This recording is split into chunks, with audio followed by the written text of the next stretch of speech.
I expect perfection, Miss Reyes. Nothing less. Ang mga salitang iyon, kasing lamig ng hangin na nanggagaling sa aircon ng mansyon, ang unang sumalubong kay Arabella.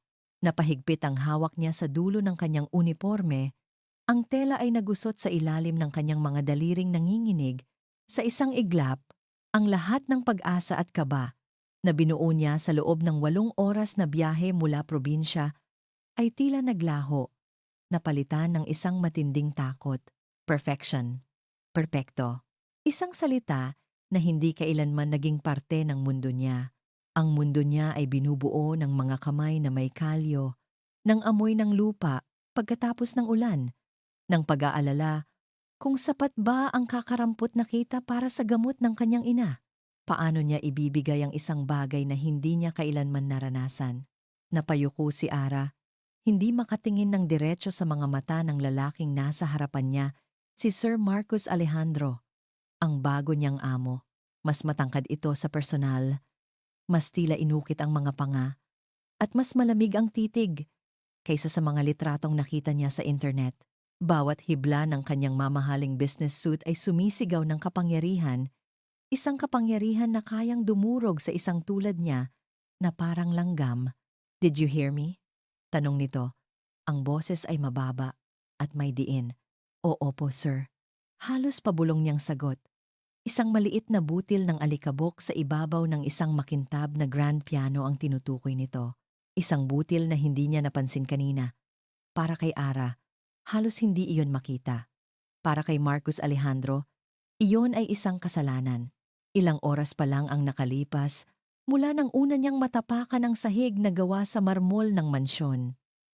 Naalala pa niya ang pagkamangha sa kanyang mga mata nang bumukas ang dambuhalang pinto. Ang lawak ng sala ay kaya ng maging buong bahay nila sa probinsya.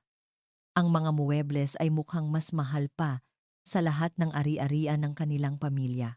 Ang chandelier na nakasabit sa mataas na kisame ay kumikinang na parang libo-libong bituin.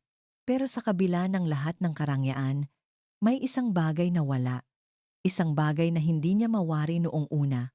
Walang init, walang ingay ng tawanan, walang amoy ng bagong lutong pagkain na nagmumula sa kusina. Ang tanging naririnig niya ay ang mahinang ugong ng aircon at ang alingawngaw ng sarili niyang mga yapak. Ang bahay ay malaki, pero ito'y walang buhay. Para itong isang magandang kulungan, dinala siya ng headmaid, si Manang Celia, sa isang mabilis na paglilibot. Mabait si Sir Marcus, basta nasusunod ang gusto niya, sabi nito sa kanya.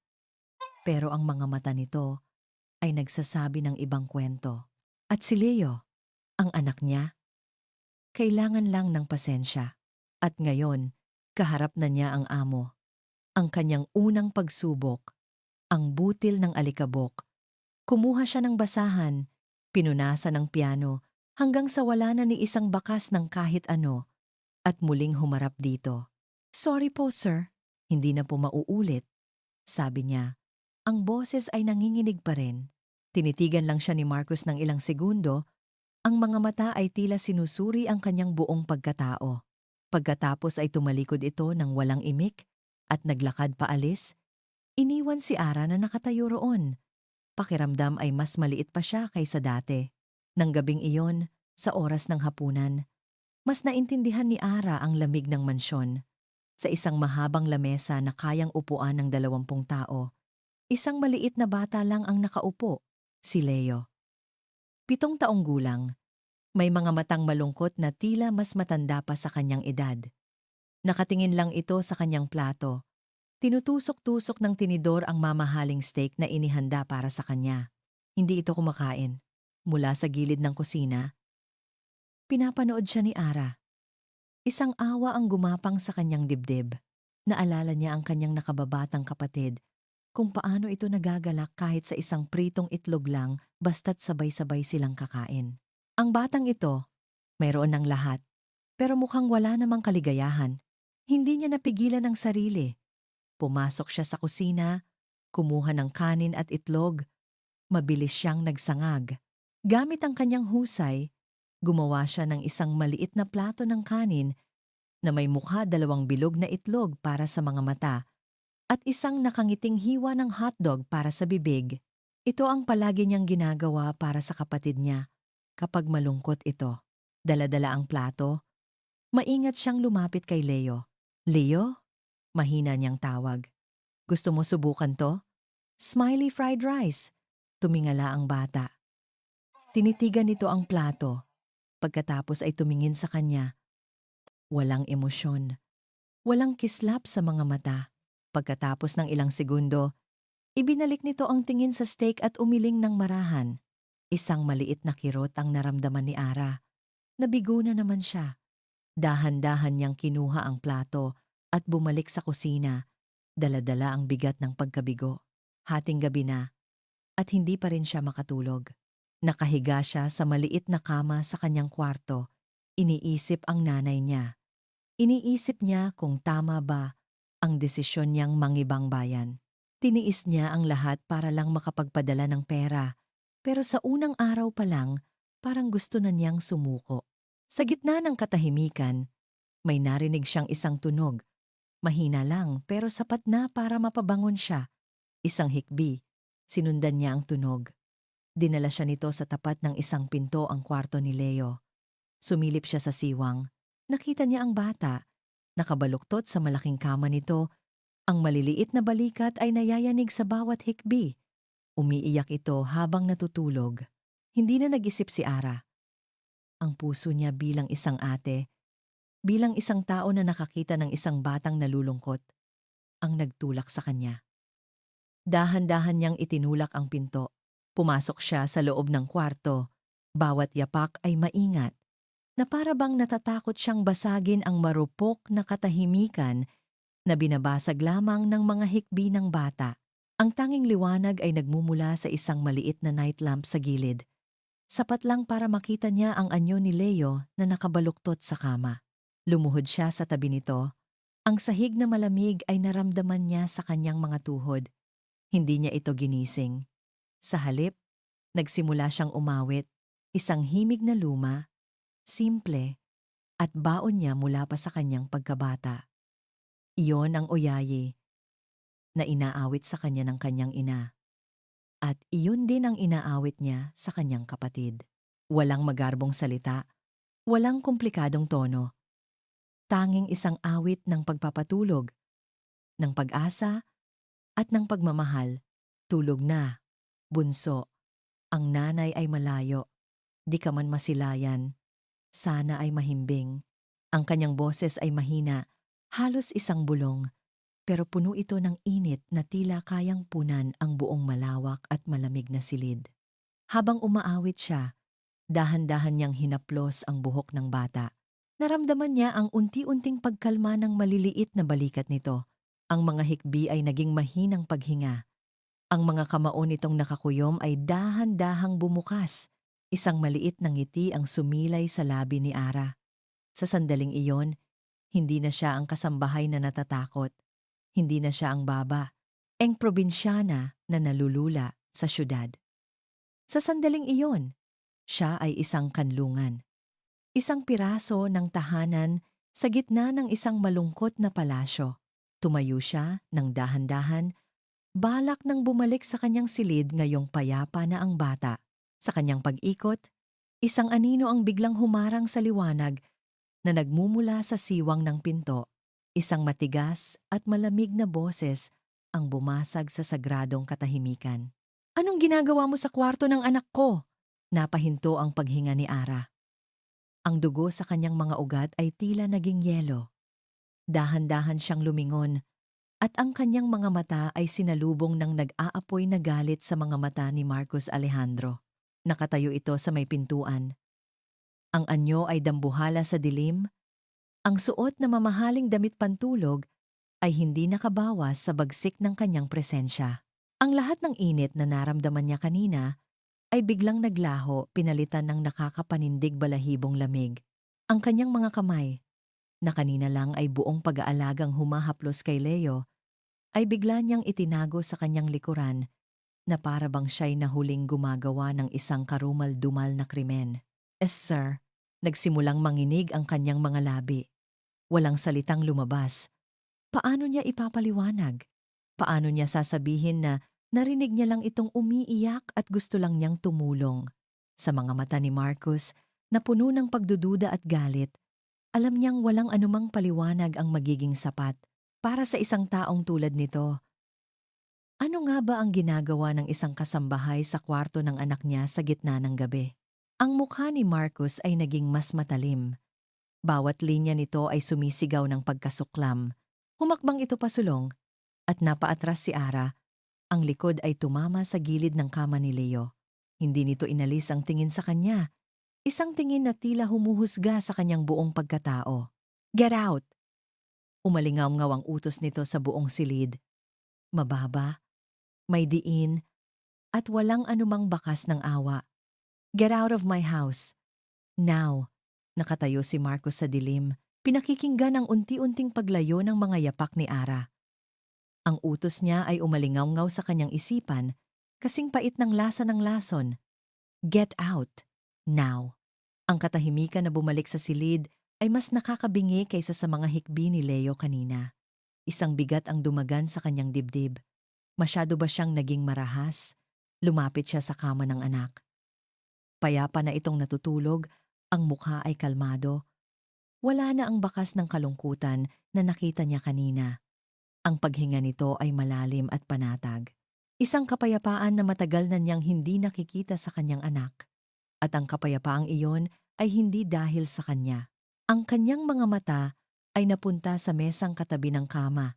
Nandoon pa rin ang plato ng kanin na may nakangiting mukha.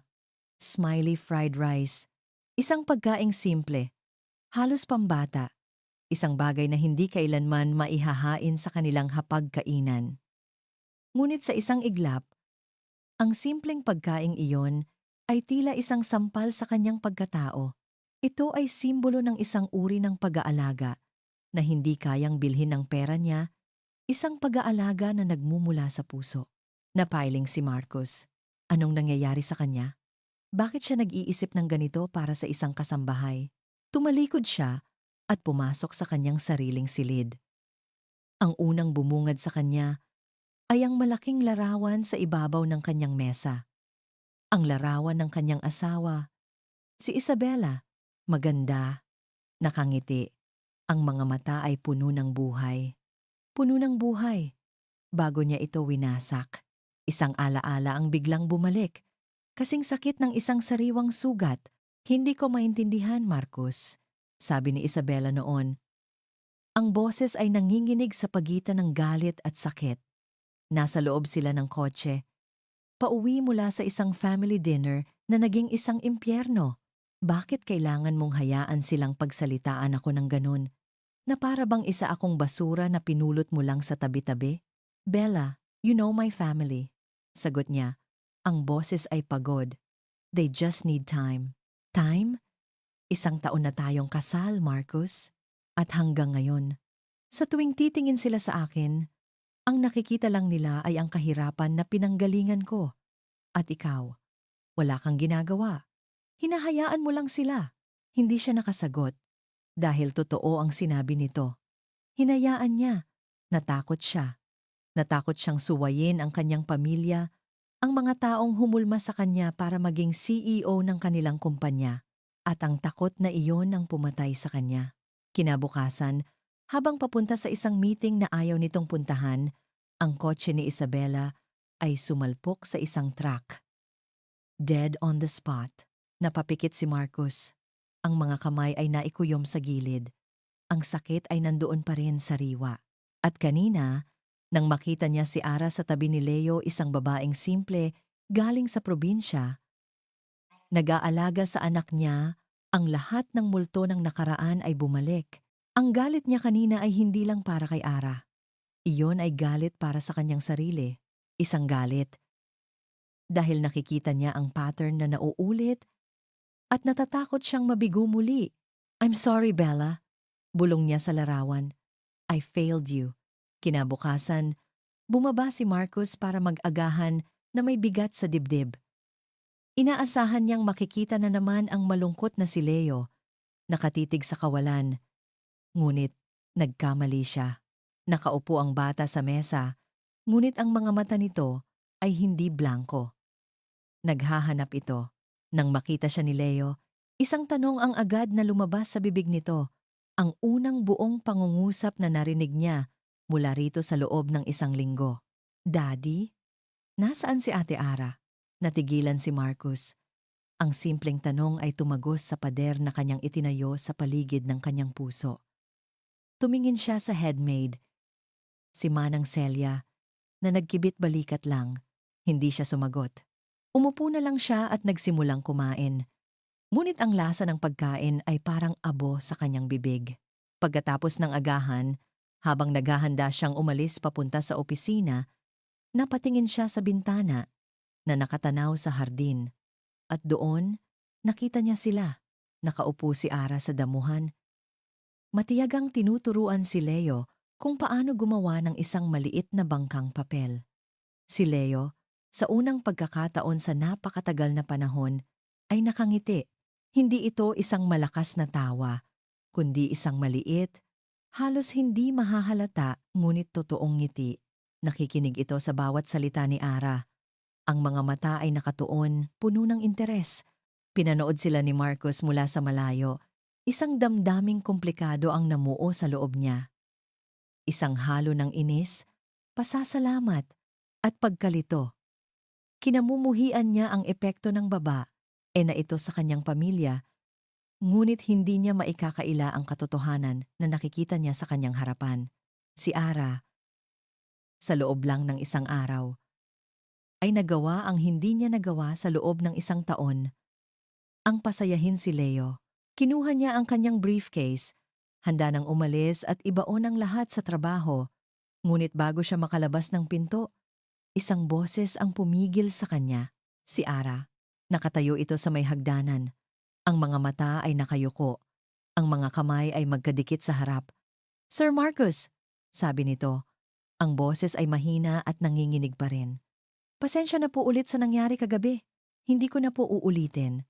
Pero kung gusto niyo na po akong umalis, naiintindihan ko po." Nakatitig lang si Marcus sa kanya. Nakita niya ang takot sa mga mata nito. Ngunit nakita rin niya ang isang bakas ng determinasyon. Isang determinasyon na manatili, hindi para sa sarili nito, kundi para sa iba. Bigla, naramdaman niya ang pagod. Pagod sa galit. Pagod sa pagtulak sa lahat palayo. Hindi siya nagsalita.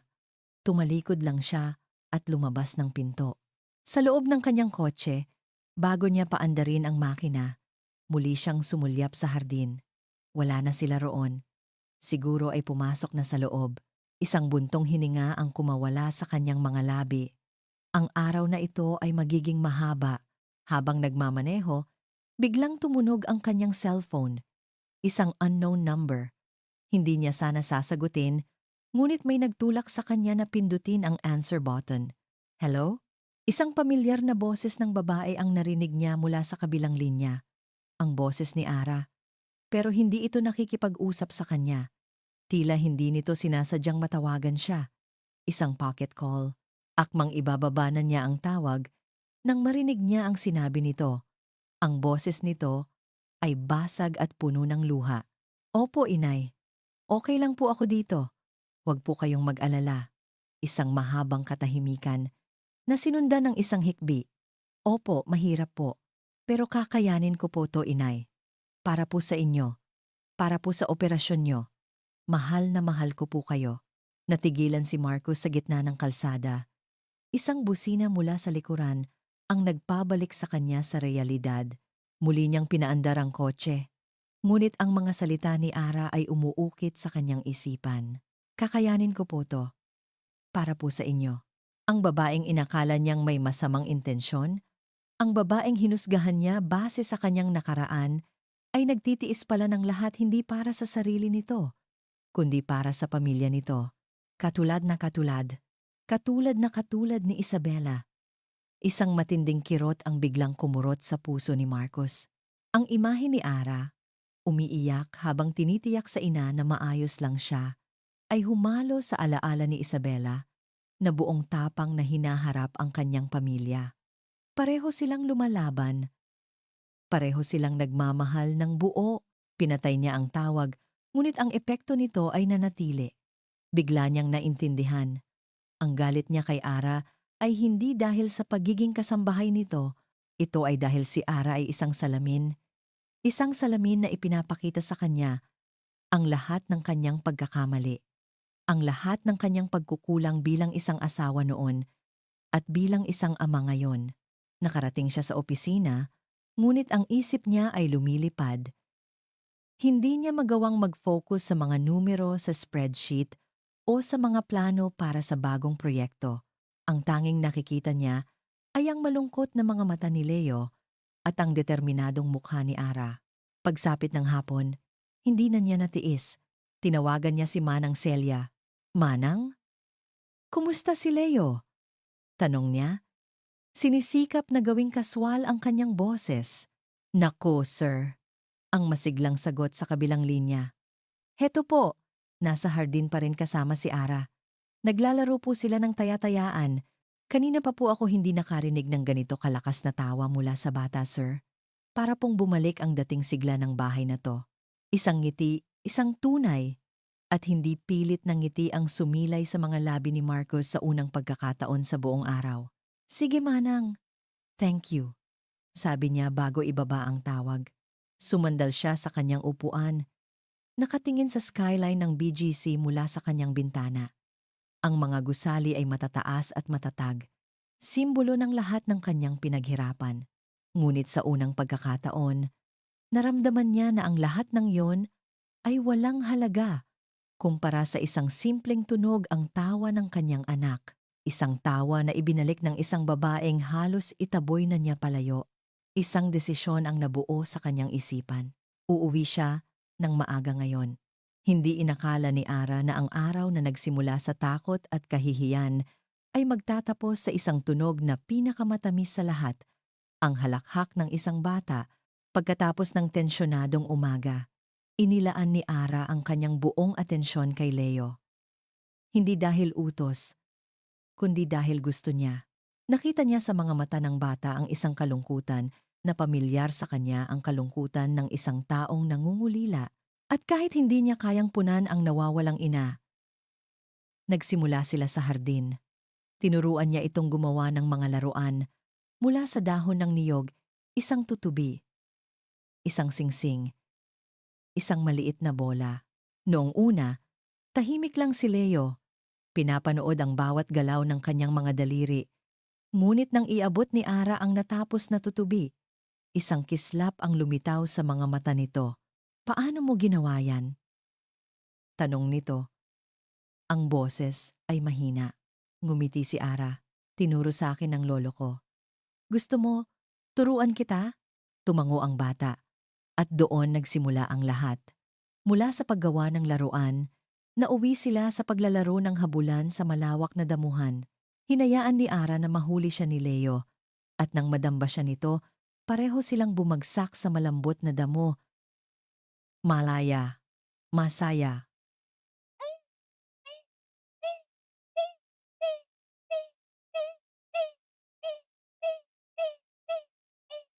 Ang tunog na iyon ay parang musika sa pandinig ni Ara. Napuno ang kanyang puso ng isang kakaibang saya. Sa sandaling iyon, sulit ang lahat ng takot, ang lahat ng hirap, ng hapon na iyon, para silang hindi mapaghiwalay. Nagpasya si Ara na magtayo sila ng isang fauday o kuta sa loob ng sala. Gamit ang mga kumot, unan at upuan. Ginawa nilang palasyo ang malawak na espasyo, isang mundo na kanila lang. Ako ang prinsesa na nakakulong sa tore, sabi ni Ara, umaarte na nakatayo sa ibabaw ng sofa. Ako ang knight! Sigaw ni Leo. Hawak-hawak ang isang cardboard tube na nagsisilbing espada. Kung ganun, kailangan mo akong iligtas sa isang nakakatakot na halimaw. Itinuro ni Leo ang ilalim ng mesa. Nasaan ang halimaw? Ngumisi si Ara. Bigla siyang tumalon mula sa sofa. Ginulo ang kanyang buhok at naglakad ng paika-ika. Grr! Ako ang halimaw at kakainin kita. Hinabol niya si Leo paikot sa kanilang kuta. Ang mga sigaw ng bata ay hindi na sigaw ng takot, kundi sigaw ng tuwa. Sa isang iglap, nahuli niya ito at kiniliti sa tagiliran. At doon, sa gitna ng kanilang munting kaharian, umalingaw-ngaw ang halakhak ni Leo, mas malakas pa kaysa kanina. Isang tunog ang pumutol sa kanilang kasiyahan, ang marahang pag-ubo mula sa may pintuan. Sabay silang napalingon. Nakatayo roon si Marcus. Ang briefcase ay nasa isang kamay, ang business suit ay bahagyang magulo. Ang kanyang mukha ay walang emosyon, ngunit ang kanyang mga mata ay nakatutok sa kanila. Hindi, para siyang nakakita ng isang multo. Natigilan si Ara. Bigla siyang nahiya. Ang sala ay magulo. Ang mga mamahaling unan ay nasa sahig. Ang kanyang uniforme ay may bahid ng damo. Lagot! Ito na naman. Mabilis siyang tumayo at nagpagpag ng damit. Sir, pasensya na po sa kalat. Lilinisin ko po agad. Pero hindi siya pinansin ni Marcus. Ang mga mata nito ay nanatili kay Leo. Dahan-dahan itong lumapit. Leo! Sabi nito. Ang boses ay kakaiba. Tila hindi sigurado. You're laughing. Tumango lang si Leo. Isang nahihiyang ngiti ang nasa kanyang mga labi habang nagtatago sa likod ni Ara. Isang mahabang katahimikan ang namagitan sa kanila. Binasag lang ito ni Marcus. Nang tumingin ito kay Ara. Maghanda na kayo para sa hapunan. Sabi nito, bago tumalikod at umakyat sa hagdanan. Ang boses nito ay formal pa rin, ngunit wala na ang lamig at talim na tulad ng dati. Kinagabihan, habang nag-aayos ng mga libro sa study room, may isang aklat sa pinakamataas na estante na hindi maabot ni Ara. Kahit tumuntong na siya sa isang maliit na bangko, kinakapos pa rin siya. Tiniis niya, inabot ng buong lakas. Ngunit sa kanyang pag-inat, nawalan siya ng balanse. Aray! Napapikit siya. Naghihintay sa sakit ng pagbagsak, ngunit hindi sahig ang sumalo sa kanya. Dalawang malakas na braso ang pumulupot sa kanyang baywang. Pinipigilan ang kanyang pagkahulog. Idinilat niya ang kanyang mga mata, at ang mukha niya ay ilang pulgada na lang ang layo mula sa dibdib ni Marcus. Amoy na amoy niya ang mamahaling pabango nito. Isang halo ng sandalwood at ng kung anong malinis at panlalaki. Dahan-dahan siyang tumingala. Ang mga mata nila ay nagtagpo, at sa pagkakataong iyon, wala ang galit, wala ang paghuhusga. Ang nakita niya lang ay isang malalim na titig na hindi niya mabasa. Naramdaman niya ang init ng mga kamay nito sa kanyang baywang at ang mabilis na tibok ng sarili niyang puso sa kanyang dibdib. Kilig. Isang salitang matagal na niyang hindi naramdaman.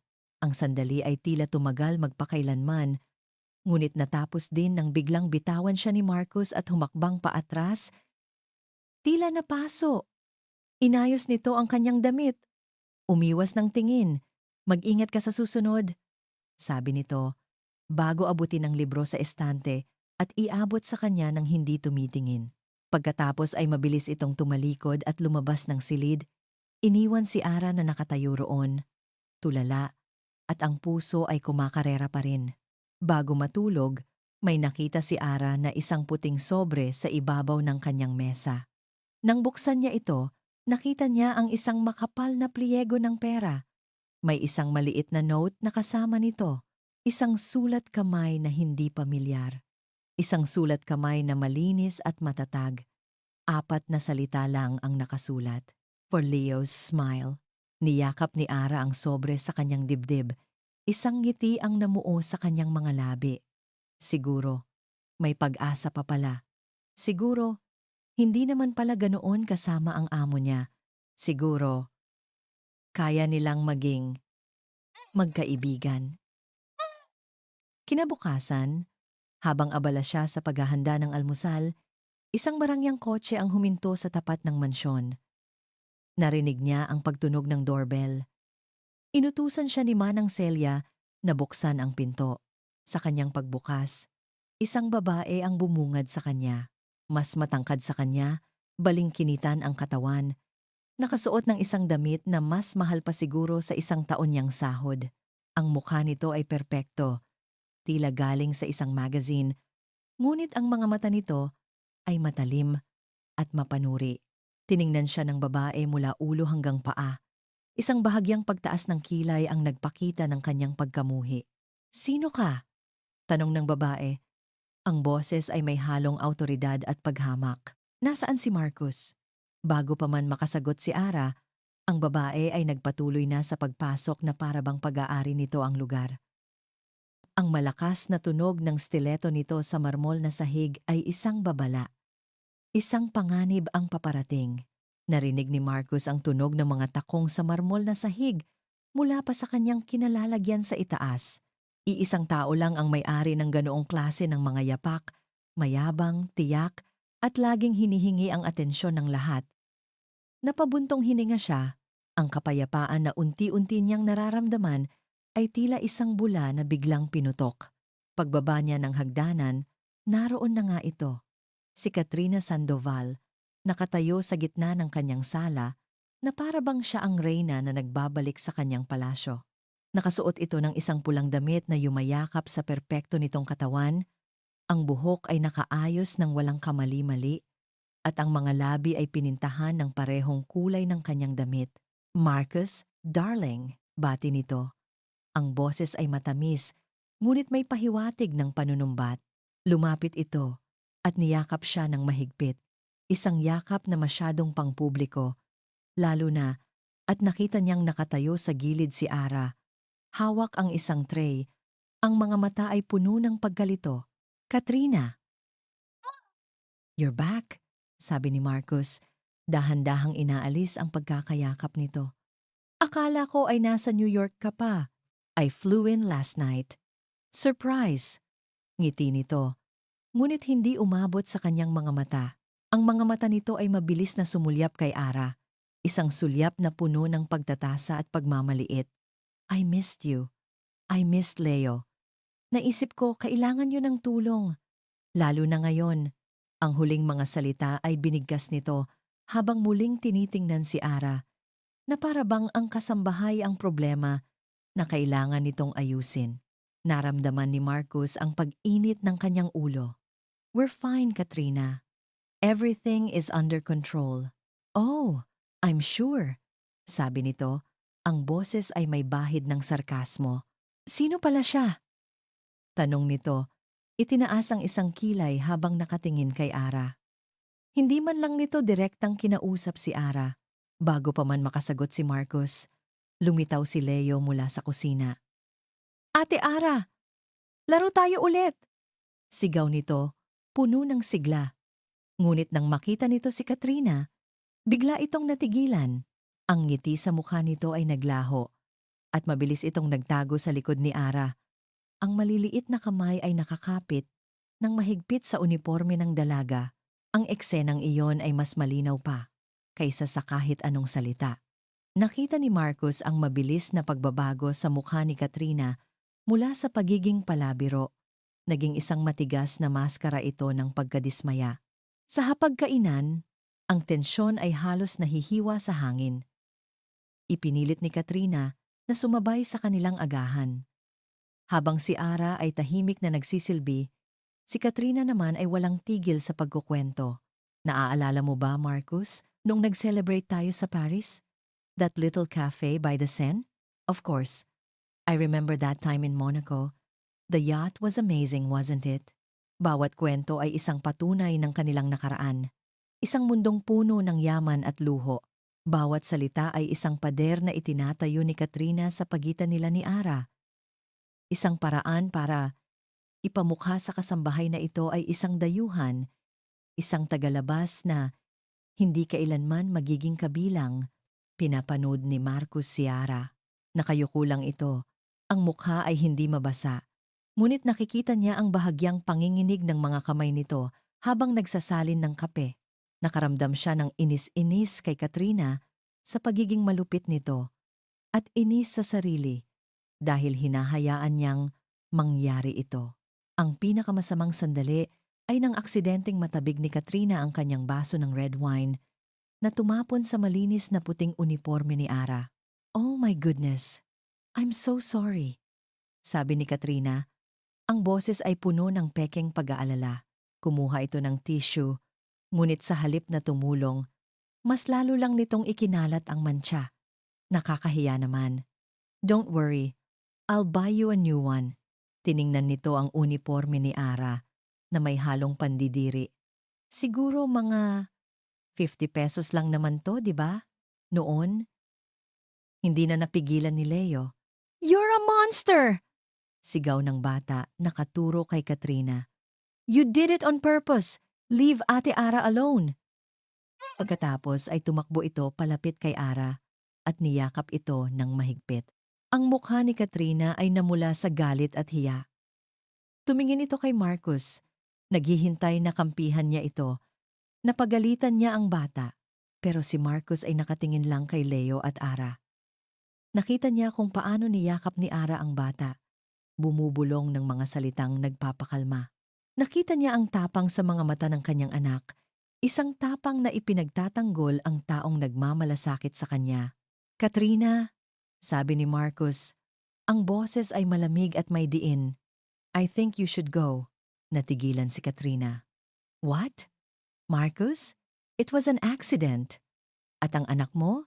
He was being rude. He was being honest." Sagot ni Marcus. "Umuwi ka na, Katrina. Mag-uusap tayo sa ibang araw."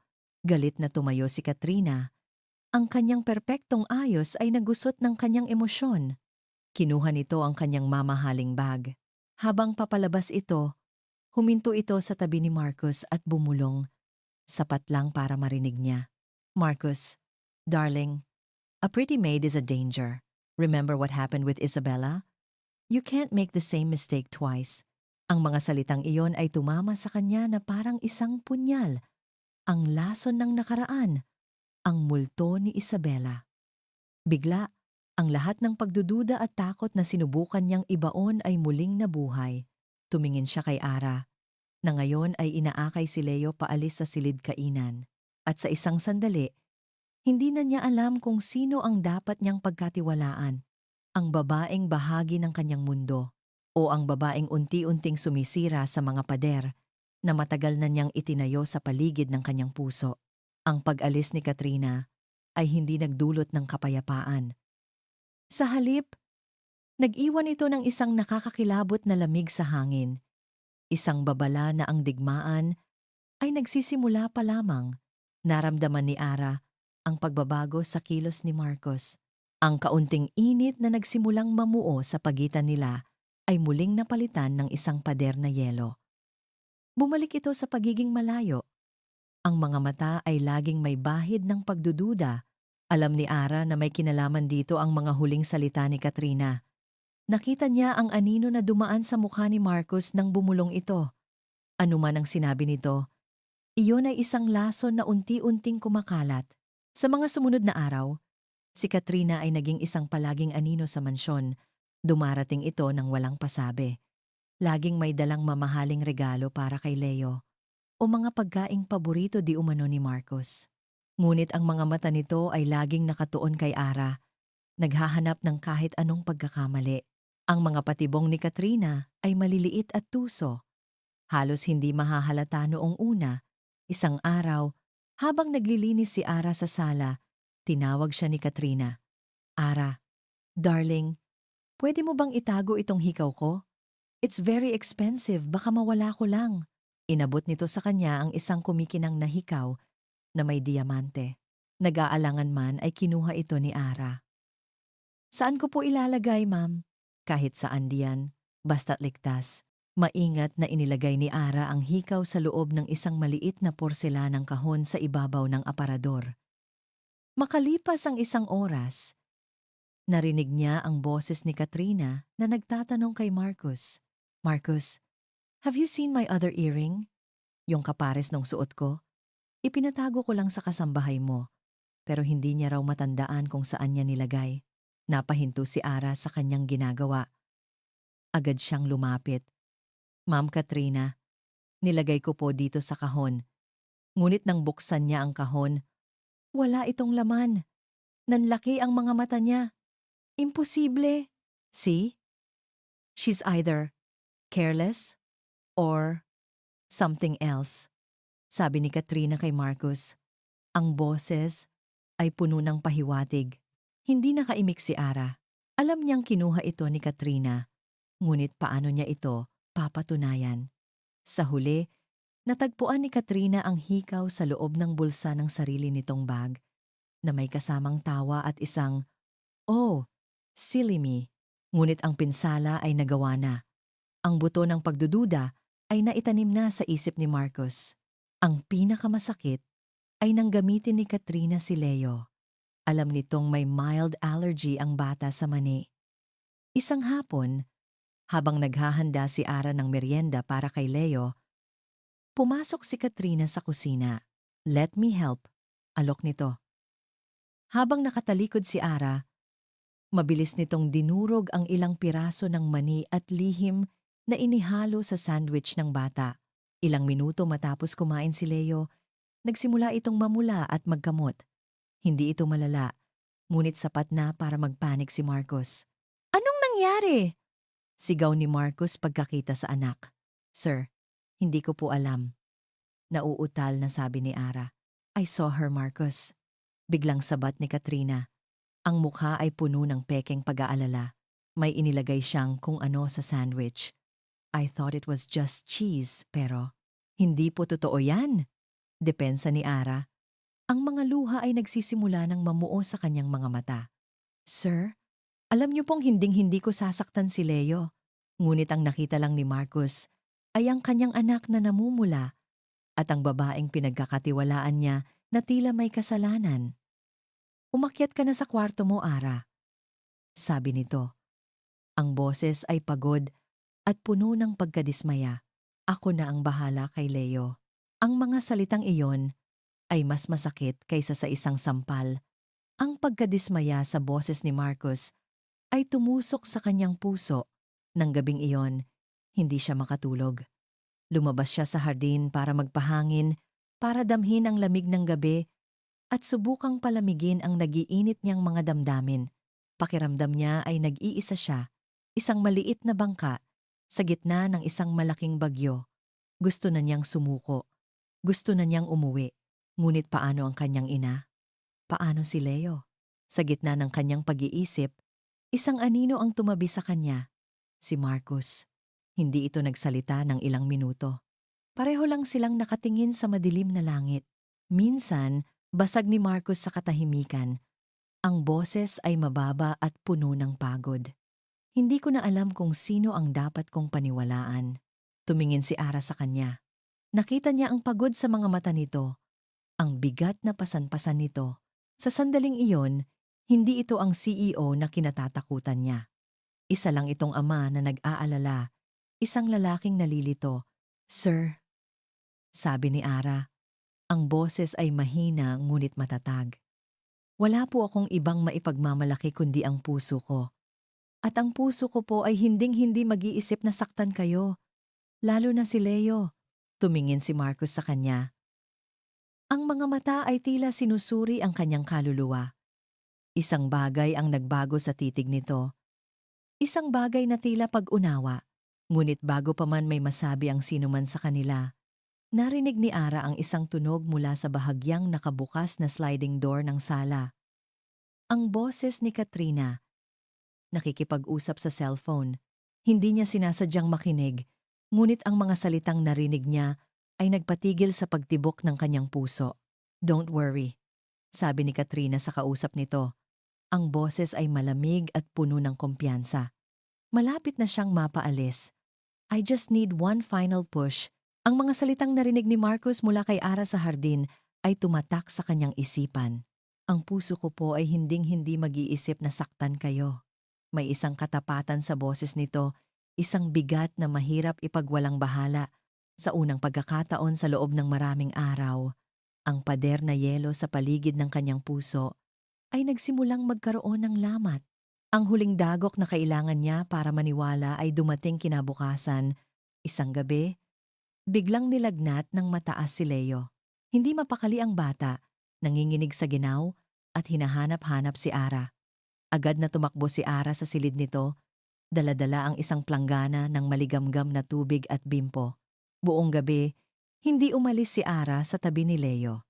Siya ang nagpunas sa katawan nito, siya ang nagpalit ng bimpo sa noo nito, at siya ang bumulong ng mga oyayi para pakalmahin ito. Nakatayo lang si Marcus sa may pintuan, isang tahimik na manonood. Nakita niya ang pag-aalala sa mga mata ni Ara, isang pag-aalala na totoo at hindi peke. Nakita niya ang pag-aalaga na hindi naghihintay ng anumang kapalit, isang pag-aalaga na matagal nang nawala sa pamilya niya. Pagsapit ng madaling araw, bumaba na rin sa wakas ang lagnat ni Leo. Nakatulog ito ng mahimbing. Ang isang kamay ay mahigpit na nakahawak sa kamay ni Ara. Pagod man, isang ngiti ng ginhawa ang sumilay sa mga labi ng dalaga. Dahan-dahan siyang tumayo para hindi magising ang bata. Sa kanyang pag-ikot, nagulat siyang makita si Marcus na nakasandal pa rin sa hamba ng pinto, ang mga mata ay nakatuon sa kanya. "Salamat, Ara," sabi ni Marcus. Ang boses ay mababa at puno ng isang emosyon na hindi pa naririnig ni Ara dati. Pagsisisi, pasasalamat. "Trabaho ko po yon, sir," sagod ni Ara. Napayuko. "Hindi," sabi ni Marcus, humahakbang palapit. That was more than a job. Nakatayo na ito ngayon sa kanyang harapan. Ang distansya sa pagitan nila ay napakaliit. Itinaas nito ang isang kamay at marahang hinaplos ang kanyang pisngi, inaalis ang isang hibla ng buhok na naligaw doon. Ang kanyang paghipo ay nagdulot ng 1,000 boltahe ng kuryente sa buong katawan ni Ara. Hindi na niya nagawang gumalaw. Ang kanyang mga mata ay nakatitig lang sa mga mata nito. Nakita niya ang pagod, ang pasasalamat, at isang bagay pa isang bagay na mas malalim at mas mapanganib. Pagnanasa. Ang mundo sa paligid nila ay tila nawala. Tanging sila na lang dalawa ang naroon sa ilalim ng malamlam na ilaw ng kwarto. Dahan-dahan, inilapit ni Marcus ang kanyang mukha. Napapikit si Ara at naramdaman niya ang malambot at mainit na labi ni Marcus sa kanyang mga labi. Ang halik ay mabilis lang, ngunit puno ito ng lahat ng hindi nila masabi sa salita. Isang halik ng pasasalamat, ng paghingi ng tawad, at ng isang pangako na hindi pa malinaw. Nang maghiwalay ang kanilang mga labi, pareho silang naghahabol ng hininga. Idinilat ni Ara ang kanyang mga mata. Nakita ang sariling refleksyon sa mga mata ni Marcus. Ito na ba iyon? Ang simula ng isang bagay na bago? Biglang tumunog ang cellphone ni Marcus. Ang ingay ay marahas na pumutol sa kanilang sandali. Tila nagising sa isang panaginip. Mabilis na lumayo si Marcus, kinuha ang telepono. "Hello? What?" Ang mukha ni Marcus ay biglang nagbago, napalitan ng pag-aalala at galit. "I'm coming." "Anong nangyari, sir?" tanong ni Ara. "May problema sa opisina." Mabilis nitong sagot. Hindi tumitingin sa kanya. "Huwag kang aalis dito. Bantayan mo si Leo." Pagkatapos ay mabilis itong tumakbo palabas ng silid. Ngunit ang utos nito ay huli na. Ang huling patibong ni Katrina ay inilatag na. Ilang minuto matapos umalis ni Marcus, isang katulong ang kumatok sa pinto. "Ate Ara, pinapatawag po kayo ni Ma'am Katrina sa study room. May ipapalinis daw po." Nag-aalangan man si Ara. Sumunod pa rin siya. Hindi niya maaaring suwayin si Katrina, lalo na't ito ang bisita ng amo niya. Pagdating niya sa study room, nakita niya itong nakatayo sa isang sulok, ang mukha ay balisa, at ang bakal na pinto ng personal na vault ni Marcus ay nakabukas ng bahagya. "Anong nangyari, ma'am?" "Hindi ko alam. I was just looking for a book. Tapos nakita ko na lang na bukas yan." Kinabahan si Yara. "Naku, ma'am, hindi ko po pwedeng galawin yan. Bawal po kami dyan. Just take a quick look, please." Pagmamakaawa ni Katrina. Sa pag-aatubili, sumilip si Ara.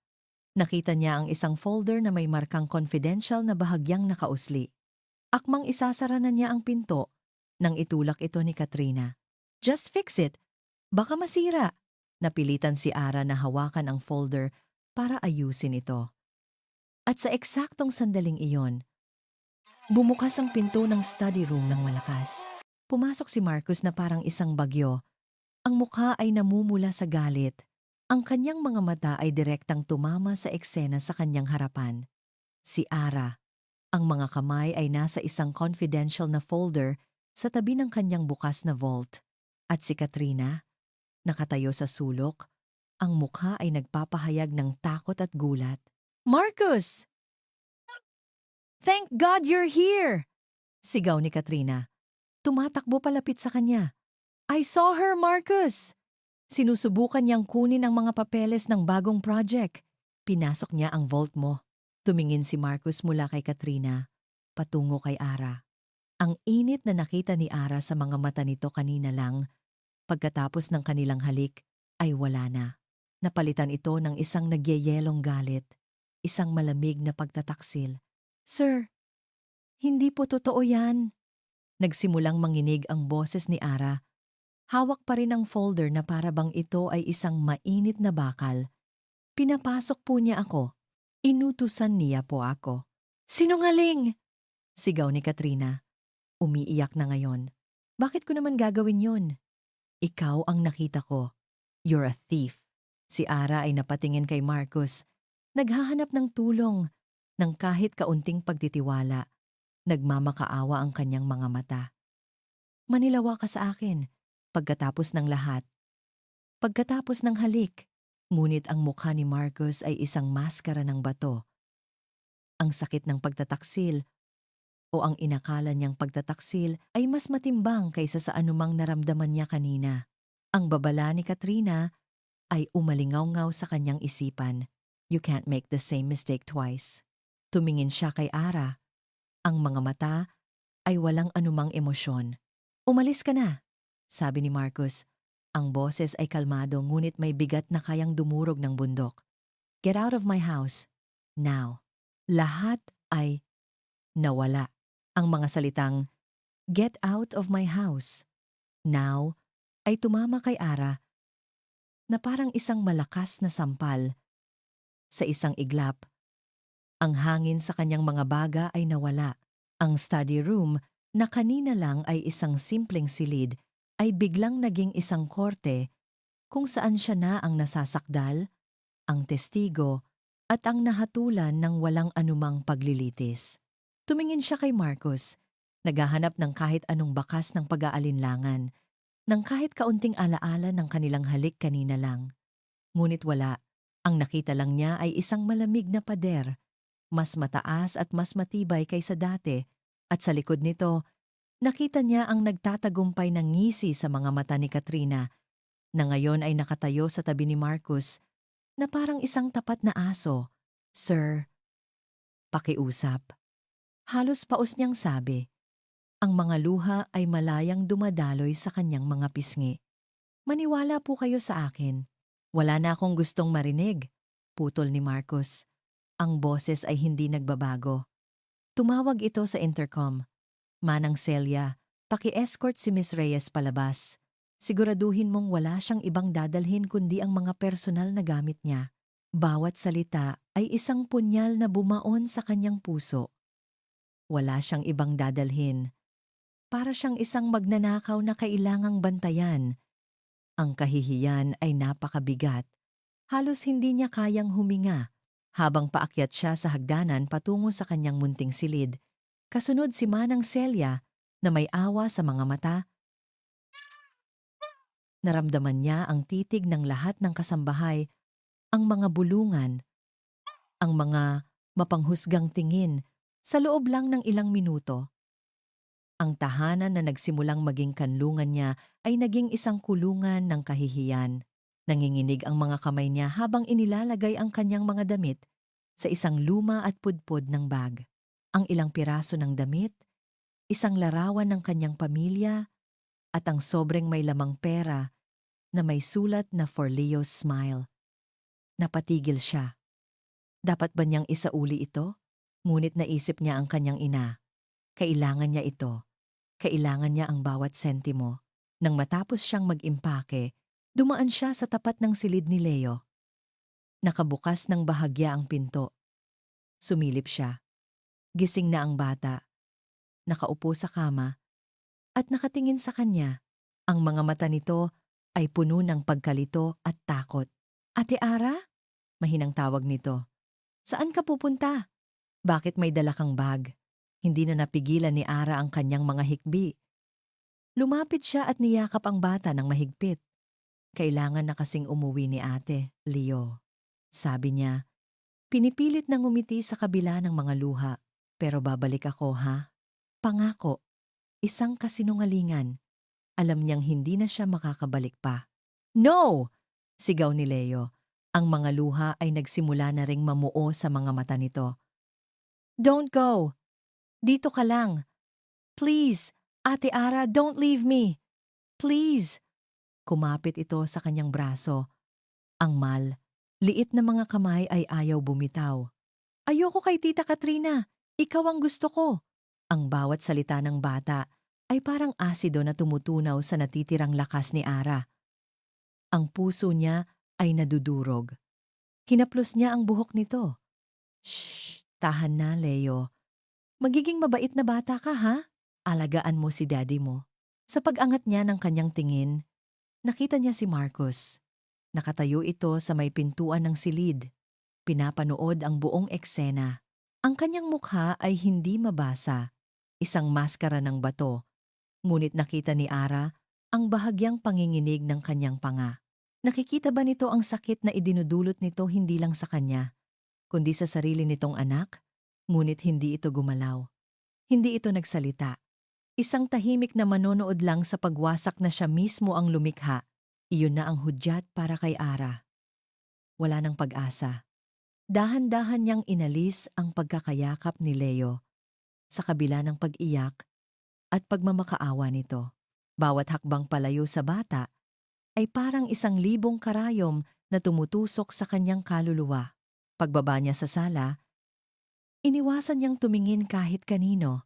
Dala-dala ang kanyang bag at ang bigat ng buong mundo sa kanyang mga balikat. Naglakad siya palabas ng dambuhalang pinto ng mansyon sa huling pagkakataon. Nang isara niya ito, ang malakas na kalabog ay parang tunog ng pagsasara ng isang kabanata ng kanyang buhay. Ang init ng araw ay sumalubong sa kanya, isang malupit na paalala ng malamig na pagtrato na natanggap niya sa loob. Naglakad siya palayo, walang tiyak na patutunguhan. Ang mga luha ay malayang dumadaloy sa kanyang mga pisngi. Hindi na siya ang Ara na puno ng pag-asa na dumating dito. Siya na ngayon ay isang Ara na wasak, pinagkaitan ng dignidad at itinapon na parang basura. Sumakay siya ng bus at bumalik sa maliit at masikip na paupahan kung saan siya unang tumuloy. Ang amoy ng alikabok at lumang kahoy ang sumalubong sa kanya. Ibinagsak niya ang kanyang bag sa sahig at napaupo sa gilid ng isang lumang kama. Niyakap niya ang kanyang mga tuhod at doon, sa katahimikan ng kanyang munting silid, ibinuhos niya ang lahat ng kanyang sakit. Wala na siyang trabaho. Paano na ang operasyon ng kanyang ina? Wala na si Leo, ang batang nagbigay ng liwanag sa madilim niyang mundo. At wala na si Marcos, ang lalaking nagparamdam sa kanya ng pag-asa. Habang nakatulala siya sa kawalan, biglang tumunog ang kanyang cellphone. Kinuha niya ito, umaasa. Si Marcos kaya? Si Manang Celia? Ngunit ang pangalan sa screen ay mula sa kanilang kapitbahay sa probinsya. Nanginginig niyang sinagot ang tawag. Ara! Anak! Nasaan ka? Ang boses sa kabilang linya ay puno ng pag-aalala. Kailangan mong umuwi agad. Ang nanay mo, isinugod namin sa ospital kaninang umaga. Inatake sa puso. Kailangan na siyang maoperahan sa lalong madaling panahon. Ang cellphone ay nalaglag mula sa kanyang mga kamay. Ang huling piraso ng lakas sa kanyang katawan ay biglang nawala. Napasandal siya sa pader. Ang kanyang paningin ay nanlalabo. Nasa pinakamababang punto na siya ng kanyang buhay. Ngunit tila ang tadhana ay hindi pa tapos sa pagsusulit sa kanya. Wala siyang pera. Wala siyang trabaho. At ang buhay ng kanyang ina ay nakasalalay sa kanya. Napapikit siya. Isang tahimik na sigaw ng kawalan ng pag-asa ang kumawala mula sa kanyang kaluluwa. Ang piraso, Katotohanan, ang katahimikan na bumalot sa mansyon matapos umalis ni Ara ay hindi kapayapaan. Ito ay isang katahimikan na mabigat, nakakabingi, at puno ng mga hindi sinasabing salita. Ang bawat sulok ng bahay ay tila sumisigaw ng kanyang pagkawala. Ang dating sigla na nagsimulang bumalik ay muling naglaho, na parang isang kandilang biglang hinipan ng hangin. Ang pinakamatinding epekto ay kay Leo. Simula nang umalis si Ara, hindi na muling nagsalita ang bata. Bumalik ito sa dati isang maliit na anino na gumagala sa loob ng malaking bahay. Ang mga mata ay laging blanko at malungkot. Tinatanggihan nito ang lahat ng pagkain. Hindi nito pinapansin ang mga laruan. At sa tuwing lalapit si Katrina, tatalikuran niya ito o tatakbo papasok sa kanyang silid. He just needs time, Marcus. Sabi ni Katrina, isang araw sinisubukang hawakan ang braso ni Marcus. He'll get over her. Makakalimutan din niya ang kasambahay na yon. Inalis ni Marcus ang kamay nito. Ang salitang kasambahay ay nag-iwan ng mapait na lasa sa kanyang bibig. Hindi lang isang kasambahay si Ara para kay Leo. At kung aaminin niya sa sarili niya, hindi na rin ito isang kasambahay lang para sa kanya. Gabi-gabi, ang mga alaala ay bumabalik para pahirapan siya. Ang ngiti ni Ara habang nakikipaglaro kay Leo. Ang determinasyon sa mga mata nito sa hardin. Ang init ng kanyang mga labi.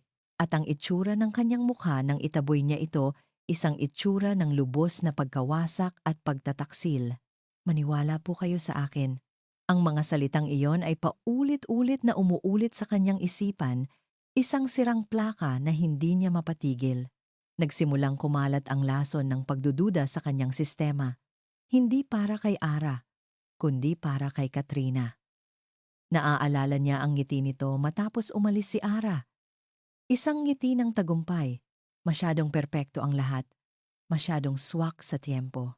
Isang hapon, habang nag-iisa siya sa kanyang study room, sinubukan niyang magtrabaho ngunit hindi niya magawa. Ang isip niya ay lumilipad. Ang tingin niya ay napunta sa vault. Nakasara ito ng mahigpit. Ngunit ang imahe ni Ara na nakatayo sa tabi nito ay malinaw pa rin. Napabuntong hininga siya at umupo sa kanyang silya.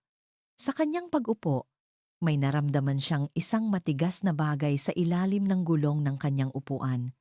Yumuko siya para tingnan ito. Isang maliit, kulay rosas, na kuting-kuting. Isang hair clip na pambata. Alam niyang kay Ara iyon. Naalala niyang suot ito ng dalaga noong gabing naglaro sila ni Leo sa sala. Marahil ay nalaglag ito nang matumba siya habang inaabot ang libro ang gabing iyon. Ang gabing halos magkahalikan na sila. Bago siya nagpadala sa galit at pagdududa, pinulot niya ang maliit na hair clip. Ang isang piraso ng plastik ay tila may bigat ng 1,000 alaala. Pinagmasdan niya ito. At isang ideya, isang nakakabaliw na ideya, ang biglang pumasok sa kanyang isipan. Isang bagay na hindi niya naisip sa gitna ng kanyang galit at pagkasuklam. Isang bagay na nakalimutan niya sa lahat ng kaguluhan. Ang study room niya ay may CCTV. Isang maliit, halos hindi mapansing kamera na nakatago sa isang sulok na inilagay niya para sa karagdagang seguridad matapos ang isang insidente ng corporate espionage.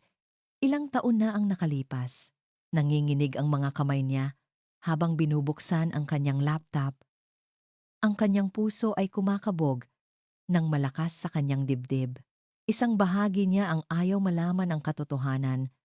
Natatakot sa kung ano ang maaari niyang matuklasan. Ngunit mas malakas ang pangangailangan niyang malaman kung nagkamali ba siya. Kung hinusgahan niya ba ang isang inosenteng tao. Inirewind niya ang recording sa eksaktong oras ng insidente.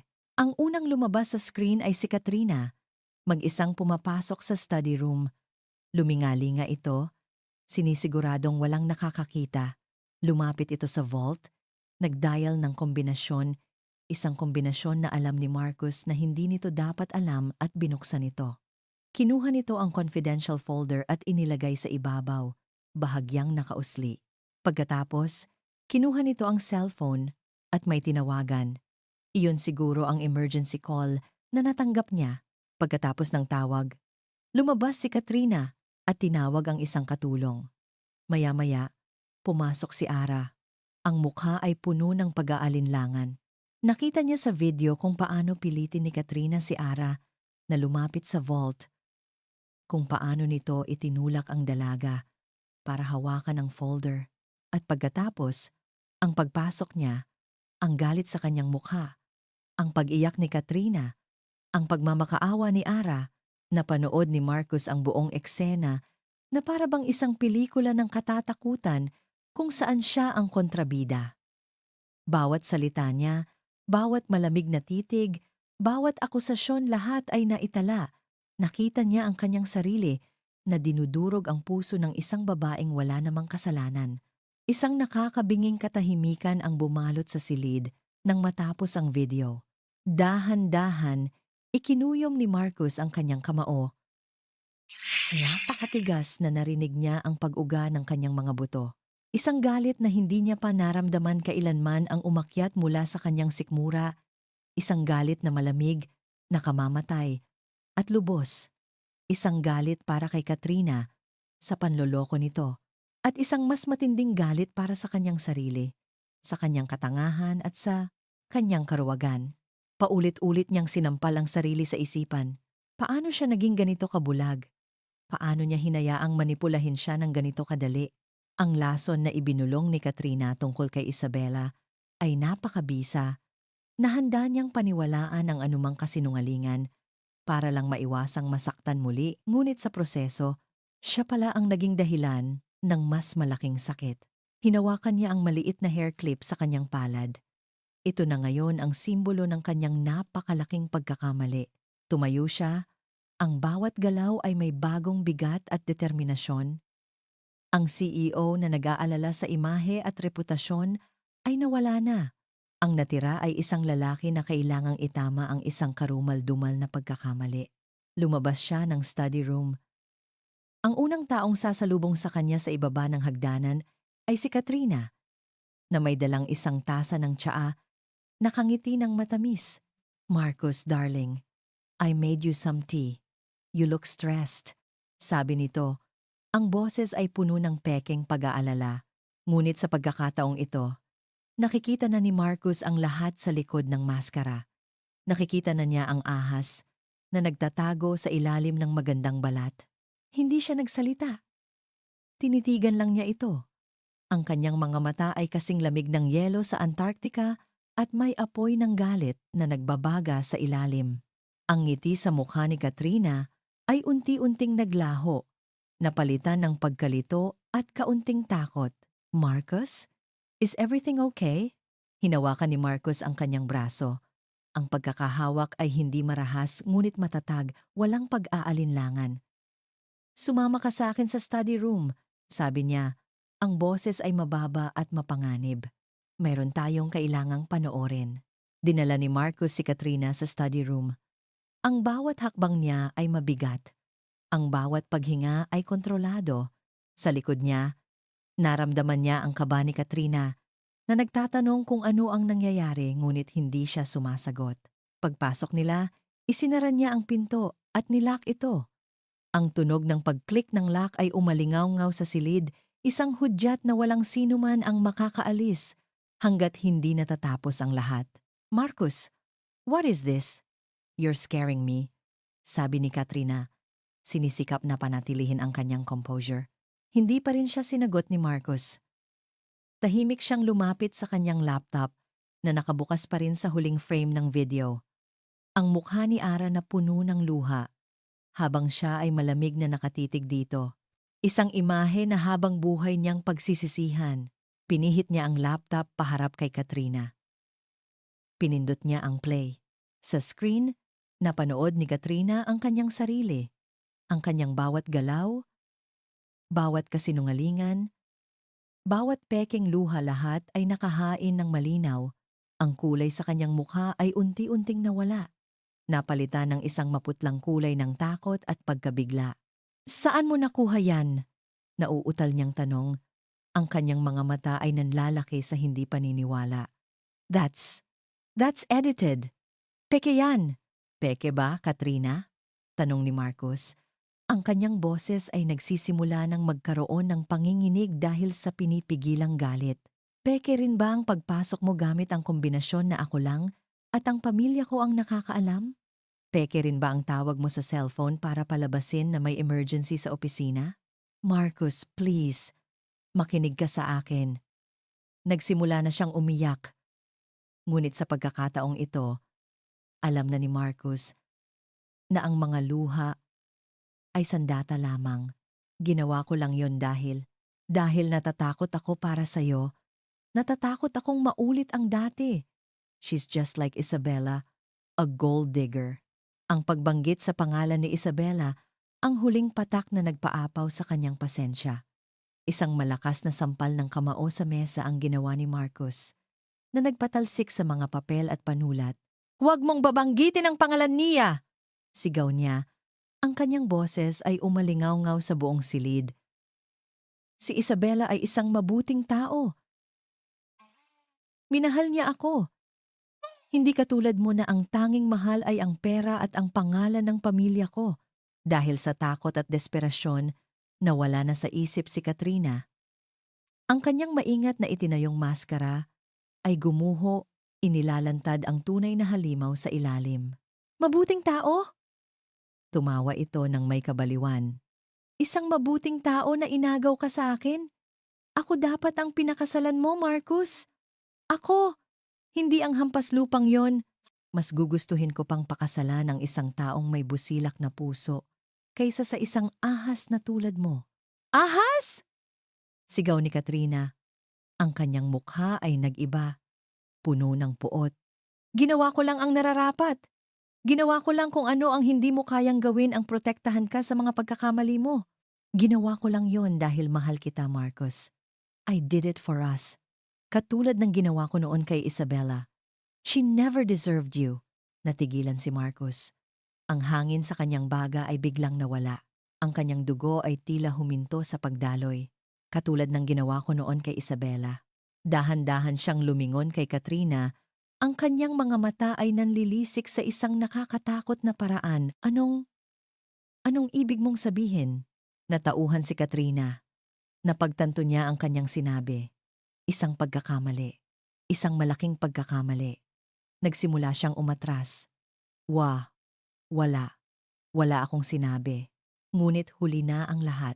Humakbang si Marcus palapit sa kanya. Bawat hakbang ay mabigat, bawat hakbang ay isang banta. Anong ginawa mo kay Isabella? Tanong niya. Ang boses ay isang mapanganib na bulong. Wala, sabihin mo. Sa ilalim ng matinding takot, bumigay si Katrina. Ang lahat ng itinatago niyang sikreto ay lumabas na parang isang maruming ilog. Ako. Nagsimula siyang umiyak ng totoo sa unang pagkakataon. Ako ang pumutol sa preno ng kotse niya. Akala ko masusugatan lang siya para matakot siya at iwan ka na. Hindi ko sinasadyang mamatay siya. Hindi ko sinasadya. Ang pag-amin na iyon ay sumabog sa loob ng silid na parang isang bomba. Ang mundo ni Marcus ay gumuho. Ang babaeng pinakamamahal niya, ang ina ng kanyang anak. Ang kanyang pagkamatay ay hindi isang aksidente. Ito ay isang pagpatay at ang salarin ay nasa harapan niya mismo. Isang nakakabinging katahimikan ang namayani.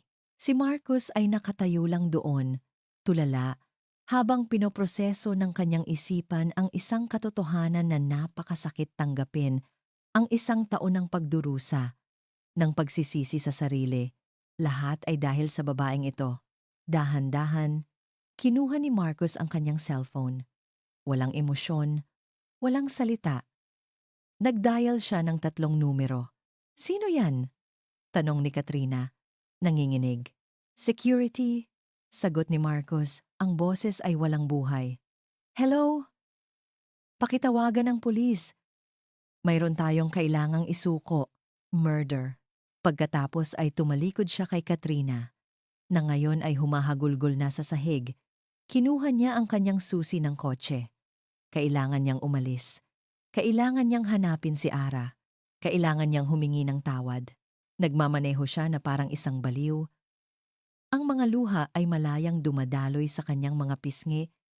Sa unang pagkakataon mula nang mamatay si Isabela, dumiretso siya sa tinitirhang paupahan ni Ara, ang address na nakuha niya mula sa mga record ni Manang Celia.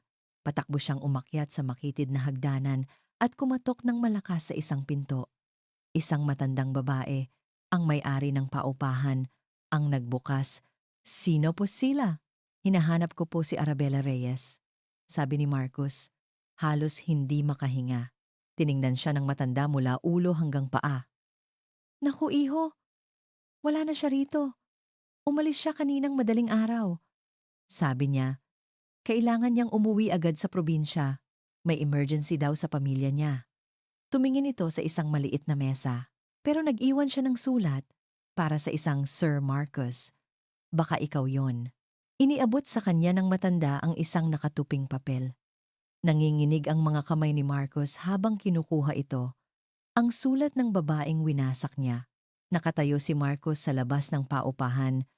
Hawak ang nakatuping papel na parang ito ang pinakamahalagang dokumento sa buong mundo. Ang puso niya ay kumakabog ng napakabilis. Isang halo ng takot at pag-asa. Dahan-dahan niyang binuksan ang sulat.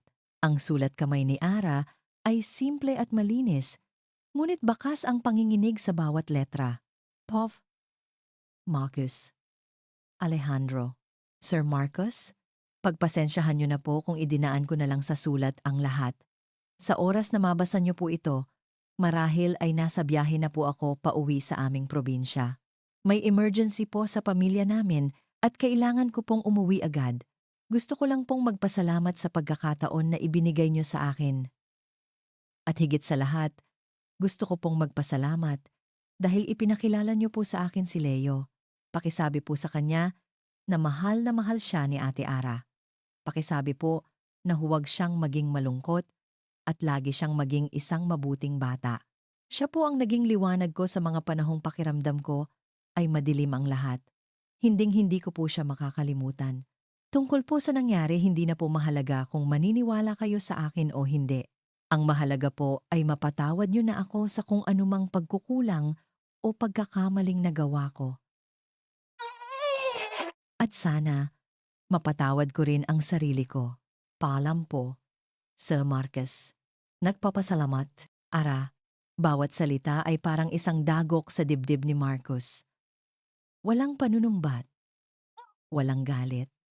Tanging isang malungkot na pamamaalam at isang dalisay na pagmamahal para sa kanyang anak. At ang linyang iyon sana, mapatawad ko rin ang sarili ko, ang pinakamasakit sa lahat. Siya ang may kasalanan, ngunit si Ara ang humihingi ng kapatawaran sa sarili. Hindi niya ito hahayaan. Hindi niya hahayaang magtapos ang lahat ng ganito. Mabilis siyang bumalik sa mansyon. Naabutan niyang papaalis na ang mga pulis. Kasama si Katrina na nakaposas, ang mukha ay wala ng anumang bahid ng pagmamataas. Tanging kawalan na lang, hindi niya ito pinansin. Dumiretso siya sa silid ni Leo. Nakita niya ang anak na nakaupo sa sahig. Yakap-yakap ang isang maliit na bangkang papel, ang huling laruan na ginawa ni Ara para sa kanya. Lumuhod si Marcos sa harapan nito. "Leo?" sabi niya. Ang boses ay malumanay. "Anak, I'm sorry. I made a very big mistake. Nagkamali si Daddy." Tumingin si Leo sa kanya. Ang mga mata ay puno pa rin ng kalungkutan. Babalik pa ba si Ate Ara? Isang ngiti ang sumilay sa mga labi ni Marcos. "Hindi natin siya hihintayin na bumalik, anak. Tayo ang pupunta sa kanya. Susunduin natin siya." Isang kislap ng pag-asa ang lumitaw sa mga mata ni Leo. "Talaga, Daddy? Dadalhin na ba natin si Ate Ara pa uwi?" Hinawakan ni Marcos ang pisngi ng anak. "Yes, son," sabi niya. Ang boses ay nanginginig sa emosyon. "We're bringing our home back, Pov." Arabella Ara Reyes. Nakarating si Ara sa ospital ng kanilang probinsya na tila wala sa sarili. Ang kanyang isip ay isang magulong halo ng pag-aalala para sa ina at sakit mula sa mga nangyari sa Maynila. Naabutan niya ang kanyang ama at kapatid sa labas ng emergency room. Ang mga mukha ay gusot sa pag-aalala. Tay, kumusta po, Sinay? Ara, anak! Niyakap siya ng kanyang ama. Ang sabi ng doktor, kailangan na siyang operahan sa puso sa lalong madaling panahon. Pero, pero wala tayong sapat na pera. Ang katotohanan iyon ay muling sumampal kay Ara. Ang perang dala niya, ang perang galing sa sobre ni Marcus ay hindi sapat. Kulang na kulang pa rin. Napaupo siya sa isang upuan. Ang pakiramdam ng kawalan ng pag-asa ay muling bumalot sa kanya. Lahat ng kanyang sakripisyo, lahat ng kanyang tiniis para sa wala. Pumasok siya sa maliit na kapilya ng ospital. Lumuhod siya sa harap ng altar. Hindi para humingi, kundi para lang ilabas ang lahat. Walang salitang lumabas sa kanyang bibig, tanging mga luhang tahimik na dumadaloy sa kanyang mga pisngi. Pakiramdam niya ay naubos na siya. Wala na siyang lakas para lumaban. Sa gitna ng kanyang tahimik na pag-iyak, narinig niya ang isang pamilyar na boses ng bata. Ate Ara? Napahinto ang paghinga ni Ara. Imposible! Guni-guni niya lang iyon. Ngunit muli niyang narinig.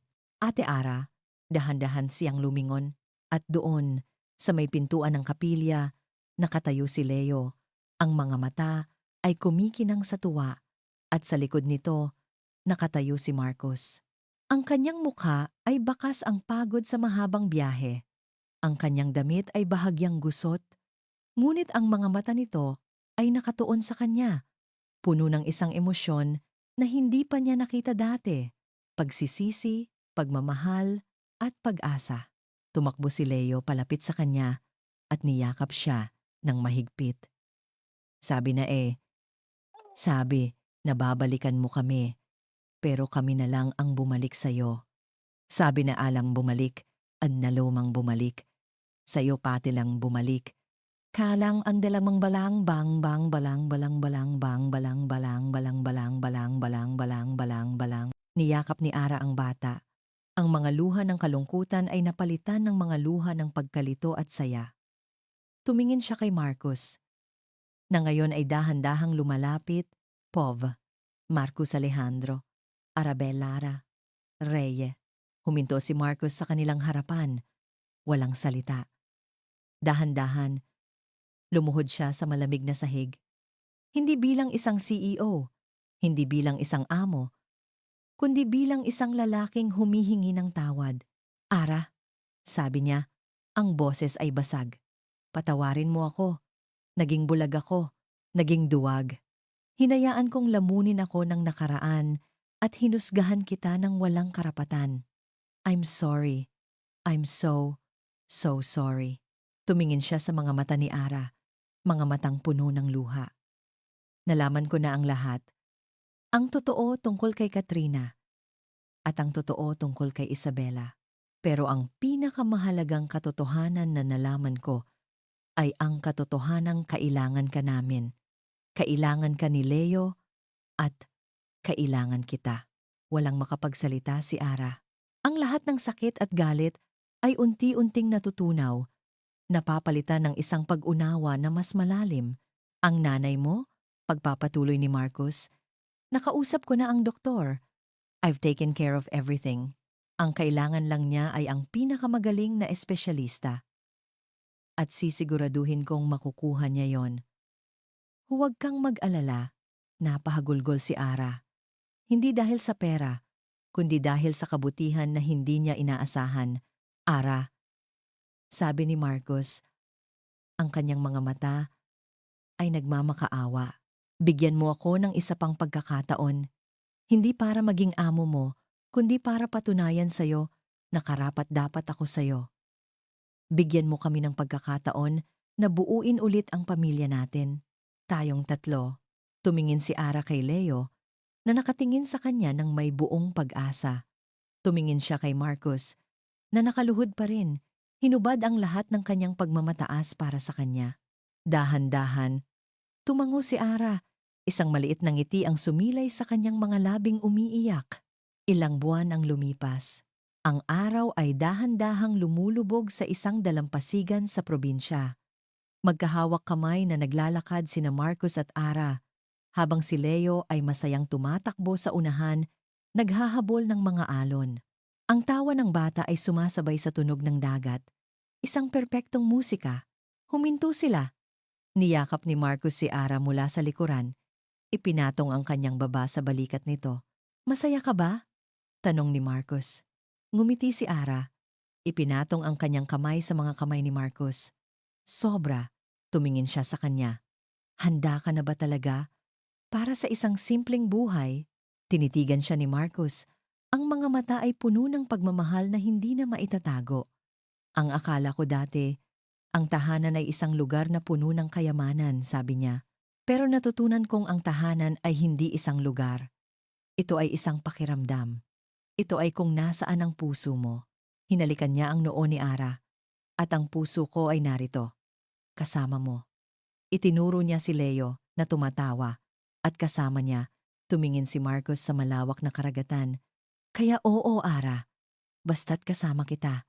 Handa ako sa lahat." At dito nagtatapos ang makulay na kwento ng pag-ibig ni na Marcos at Ara, kasama ang nag-iisang liwanag ng kanilang pamilya, si Leo. Sa bawat isa sa inyo na walang sawang sumubaybay, nakinig, at nakiisa sa bawat kabanata ng kanilang paglalakbay mula sa kaibuturan ng aking puso. Maraming salamat. Ang inyong pakikinig ang nagbigay buhay sa bawat salita, at ang inyong suporta ang nagsilbing inspirasyon upang mabuo ang kwentong ito. Ang pagsulat sa kwento ni na Ara at Marcos ay isa ring paglalakbay para sa akin. Isang paglalakbay na puno ng aral at emosyon. Ito ay isang paalala na ang tunay na halaga ng isang tao ay hindi kailanman nasusukat sa kislap ng kayamanan o sa taas ng katungkulan. Ito ay laging matatagpuan sa busilak na puso, sa kakayahang umunawa at sa tapang na magmahal ng walang hinihintay na kapalit.